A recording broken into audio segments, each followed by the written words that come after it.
तो दोस्तों मैं आज जो आपको बताने जा रहा हूँ अड़ोसा यानी जिसको आप बासा भी बोलते हैं या फिर अंग्रेजी में इसको वसाखा भी बोलते हैं VASAK। यानी कि इसके बारे में आज फायदा मैं बताने के लिए जा रहा हूँ। यानी कि अगर आपको बहुत ज्यादा खांसी हो रही है और आपको दम्मा हो चुका है या फिर कोल्ड इन्फेक्शन हो गया है या कोल्ड फीवर हो चुका है आपको और आप खांसते खांसते जो है तो परेशान हो गए हैं, तो उसी के बारे में आज बताने के लिए जा रहा हूँ आपका घरेलू इलाज कैसे होगा। तो दोस्तों वीडियो में बने रहें और लाइक शेयर सब्सक्राइब करें। आगे हम कंटिन्यू। दोस्तों हम अड़ोसा के बारे में बात करना चाह रहे थे। यानी कि अड़ोसा आपको हर जगह मिल जाता है। अगर आप दरख्त को, हम उसका फिगर भी डालेंगे, आपको बताएंगे आगे कि अड़ोसा का पेड़ कैसा होता है, उसका पौधा कैसा होता है। तो इसका जड़ यूज किया जाता है, यानी कि जड़, पूरा जड़ भी इस्तेमाल कर सकते हैं या फिर जड़ में जो लगा हुआ छिलका होता है उसको भी हम इस्तेमाल करते हैं। हम इसका आगे जो है तो पिक्चर भी डालेंगे आपको कि इसका कैसे आप इसको पहचान करेंगे और कैसे लाएंगे। तो हम आगे कंटिन्यू बात करते हैं। यानी कि अगर आपको अस्थमा है या फिर आप COPD का पेशेंट है या फिर इसी टाइप से आपको ब्रोंकाइटिस हो चुका है या फिर आप नमोनियल इन्फेक्शन हो चुका है, तो इन तमाम चीजों में जो है तो अड़ोसा का बेहतरीन ट्रीटमेंट होता है। यानी कि अगर आप 3 महीने से परेशान हैं और आपकी खांसी ठीक नहीं हो पा रही है और आप 6 महीने से जो है तो आपका खांसी जो है तो ठीक नहीं हो पा रही है या दम्मा का आप इलाज करते करते परेशान हो चुके हैं और आप कंटिन्यू जो है तो रेगुलर मेडिसिन पर रहते हैं, तो हम उन लोगों के लिए कहना चाहेंगे कि आप अड़ोसा एक मरतबा यूज करके देखें। आगे जो है तो हम बताने के लिए जाएंगे, क्योंकि इसके अंदर जो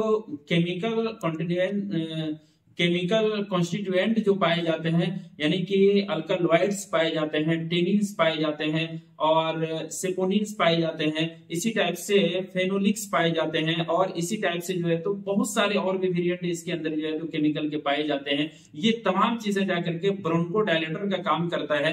यानी कि आपने इसको यूज किया और ये फेफड़े में जाकर के जितनी भी सांस की नलियां हैं उन तमाम नलियों में जाकर के उसके अंदर जितनी भी गंदगी है या फिर वो जाकर के जाम कर रखा है सारी नलियों को, तो ये बलगम को जो है तो बाहर निकालने में आपको मदद करती है।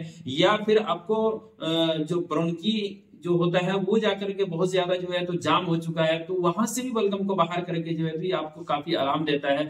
या फिर ड्राई खांसी हो गया है और आपको और दवाई आपको जो है तो काम नहीं कर पा रही है, तो आप एक मरतबा अड़ोसा को जो है तो इस्तेमाल करके देखें, क्योंकि इसके अंदर जो पाए जाते हैं बायो एक्टिविटी वो बहुत मजबूत एक्टिविटी पाई जा रही है। यानी कि इसके अंदर एंटी माइक्रोबियल भी पाए जाते हैं और एंटी अल्सर भी है, एंटीऑक्सीडेंट भी है, हेपाटोप्रोटेक्टिव भी है।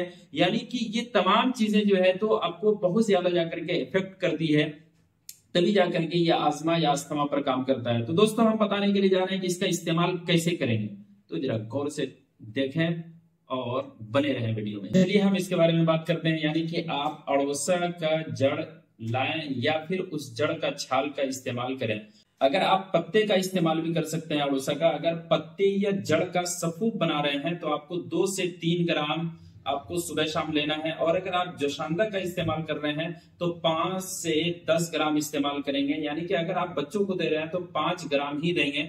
यानी कि उसके आपको जो लाना है, अड़ोसा का जड़ लाए हैं उसको पानी में डालिए और पानी में डाल करके उसको गर्म कीजिए, खौलाइए और 5 ml सुबह शाम जो है तो आप बच्चों को दीजिए और बड़ों को देना है तो 10 ml सुबह शाम दीजिए। या फिर अगर उसका जड़ का सफूफ आप बना रहे हैं तो जड़ का सफूफ 2 से 3 ग्राम आपको सुबह शाम यूज करना है।